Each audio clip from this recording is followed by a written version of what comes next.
Welcome to this explainer. Today, we're diving into a wild story where global bureaucracy absolutely collides with hometown pride. We're going to look at how a completely harmless local football flag became the center of a totally bizarre battle at the 2026 World Cup. It is the perfect example of what happens when rigid rules meet local heritage head-on. So picture this. It's June 2026. We're in Boston for a huge World Cup match, England versus Ghana. Dedicated fans of Barrow AFC show up at the stadium, buzzing with excitement, carrying a St. George's Cross flag that proudly features their hometown club's badge. But instead of hanging it up for the world to see, officials force them to slap a giant, stark white square of tape right over the center of it. The big question we're unpacking today is, why on earth did that happen? The guys behind this flag are two fans, John Little and Lewis Watts. They had this custom flag made specifically to represent their local club, known as the Bluebirds, while touring the States. And get this, they'd already flown this exact same flag at previous pre-tournament friendlies without a single issue. It was just a normal part of their matchday gear. But the second they stepped onto the world stage, FIFA stepped in and handed down an absolute no, literally forcing them to censor their own heritage right there in the stands. Now, you might be wondering if they were trying to sneak something past security. Not at all. Because their flag was larger than the stadium size limit of 2 by 1.5 meters, John and Lewis actually played totally by the rules. They submitted their design to FIFA's ultra-strict fan materials portal weeks in advance. They did everything by the book, completely assuming a standard English Football League club crest would get rubber-stamped without a second glance. But here is FIFA's official response.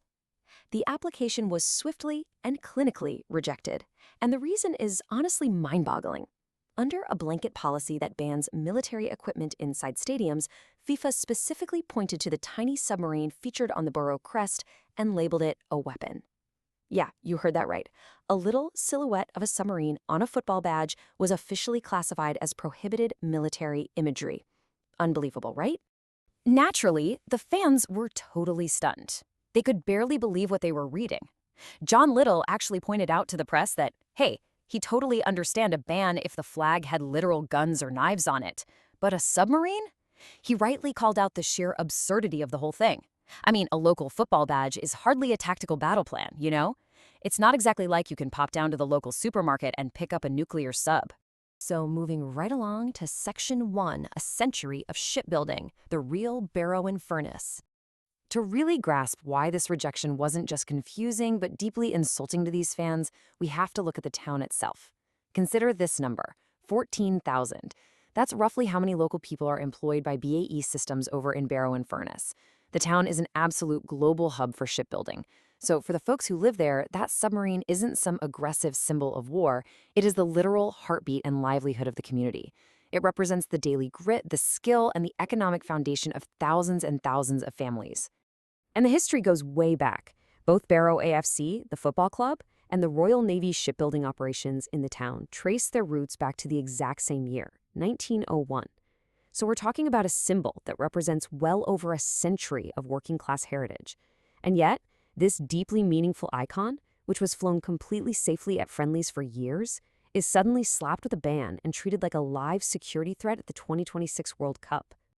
Which brings us to Section 2. The town fights back, a three-pronged protest. Because rather than just quietly rolling over and accepting this ban, the Barrow community launched a massive pushback against FIFA's unyielding bureaucracy. First off, the fans bit the bullet and complied with the ultimatum. They taped over the flag just so they could at least represent the St. George's Cross inside the stadium. But then, the club itself got involved.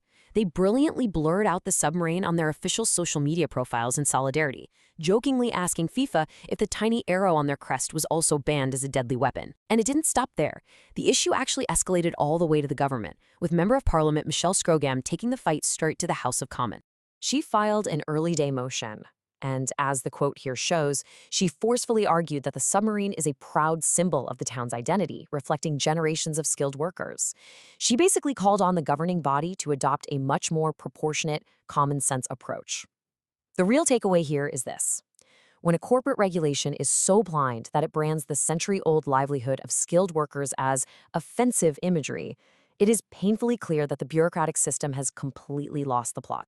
Let's dive into Section 3. The glaring double standard, when rules contradict reality. What really set social media completely on fire was the glaring hypocrisy in FIFA's own rulebook, especially when you look at national flags. Check this out. The national flag of Mozambique features an actual AK-47. Saudi Arabia's flag has a sword right in the middle. Haiti's features cannons. All of these literal, actual firearms and weapons, perfectly acceptable, totally permitted on the global stage. Yet, a tiny, century-old silhouette of a submarine on a League Two club flag? Bam! Banned is an undeniable danger. We're looking at a total contradiction here. A flag that caused absolutely zero issues at friendly matches suddenly transforms into a dangerous military weapon overnight purely because the venue changed to the World Cup. It's a textbook example of how rigid corporate regulations can trap people in a maze of overreach, completely abandoning common sense in the process. So, as that stark white square of tape continues to hang over a piece of English heritage in Boston, it leaves us with one final, lingering question. If a 100-year-old community symbol, one that represents generations of hardworking shipbuilders, is deemed too dangerous for a football stadium, what in the world are they going to ban next? It really is a fascinating look at the clash between global rules and local pride. Thanks for joining me for this explainer, and remember to always keep questioning the rules around you.